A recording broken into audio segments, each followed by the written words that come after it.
Bonjour et bienvenue dans cette nouvelle vidéo dans laquelle on va voir comment on calcule la primitive d'une certaine fonction qui vérifie la condition de s'annuler en un point. Donc déterminer la primitive de f sur 0 plus l'infini qui s'annule pour x égale 1. La première chose à faire, c'est d'affirmer que f admet des primitives. Alors pourquoi des primitives? Parce qu'en fait, il y a pour une fonction une infinité de primitives s'il en existe.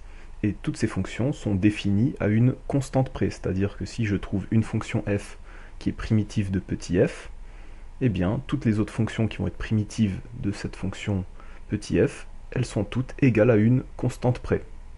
F est continu sur 0 plus l'infini en tant que somme de fonctions qui le sont, donc f admet des primitives sur 0 plus l'infini. Donc ça c'est la première chose à faire.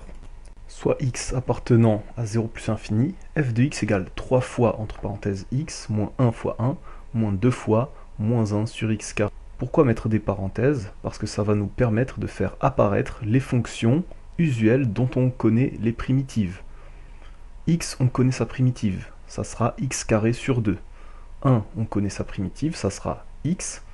Et enfin, moins 1 sur x carré, on connaît sa primitive qui va être 1 sur x. Alors je dis sa primitive, en fait il y en a une infinité, on se rappelle. Nous pour le moment on n'a besoin que d'en connaître une, et après pour obtenir toutes les autres on mettra plus k dans l'expression de grand F qui sera primitive de petit f.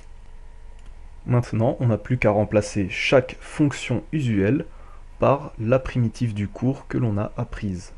Ce remplacement s'effectue bien sûr dans l'expression de grand F primitive de petit f.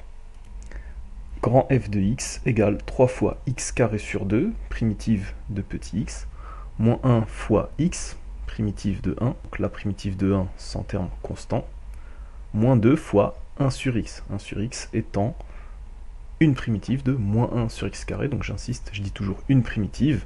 Bon, après par abus de langage on dit la primitive, où il n'y a pas de terme constant. La prochaine étape va donc être de simplifier l'expression de grand f de x. Grand f de x égale 3 demi x carré moins x moins 2 sur x plus k.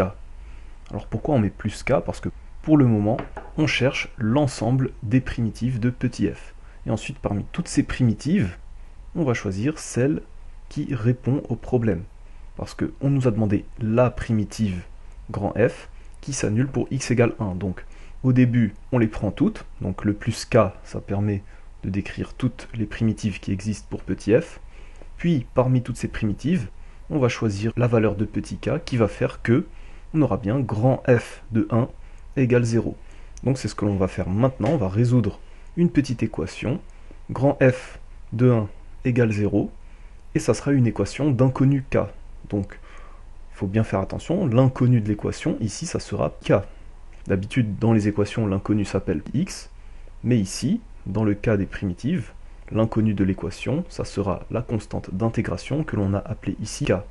Certains profs parfois écrivent grand C ou autre, peu importe. Dans tous les cas, ça sera notre constante d'intégration qui sera l'inconnu de la petite équation. Pour cette équation, on va utiliser le symbole équivalent à chaque ligne pour démontrer que la valeur de k que l'on a trouvée fonctionne bien et que ça nous donne bien la primitive qui s'annule en 1.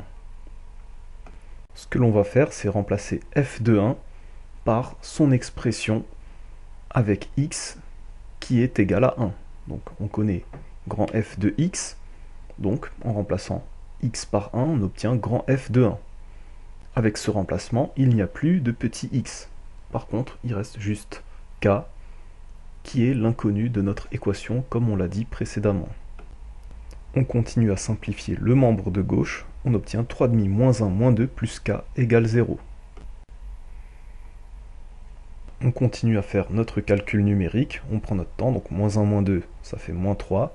Vaut mieux écrire une ligne en plus que de se tromper et perdre tout l'exercice. Donc, sur votre copie de contrôle, prenez votre temps, écrire une ligne en plus. Ça prend pas beaucoup de temps, par contre, rater un exercice, ça vous aura fait perdre tout le temps utilisé auparavant pour celui-ci. On fait une mise au même dénominateur, donc 3 demi moins 6 demi, ce qui donne moins 3 demi plus k égale 0.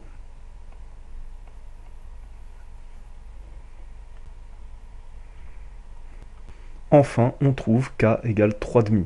Donc la valeur de k va déterminer la primitive que l'on voulait choisir. Parce que vu que toutes les primitives sont à une constante près, bah, si je choisis la constante convenablement, bah, ça me donne la primitive qui répond au problème posé. En fait, k permet de décrire toutes les primitives qui existent. Et bien, en choisissant la bonne valeur de k, on trouve la primitive qui nous permet d'avoir ce que l'on veut.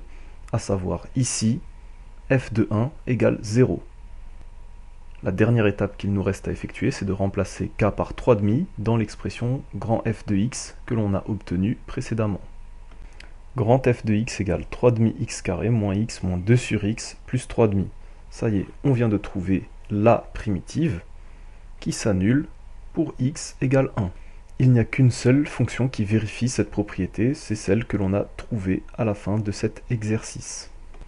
L'exercice est terminé et je vous remercie d'avoir regardé jusqu'au bout, j'espère que ça vous aura été utile. Si c'est le cas, cliquez sur le pouce bleu, ça me fera plaisir. Abonnez-vous à la chaîne, puis activez les notifications avec la petite cloche. Et sur ce, je vous souhaite de vous porter pour le mieux. Ciao.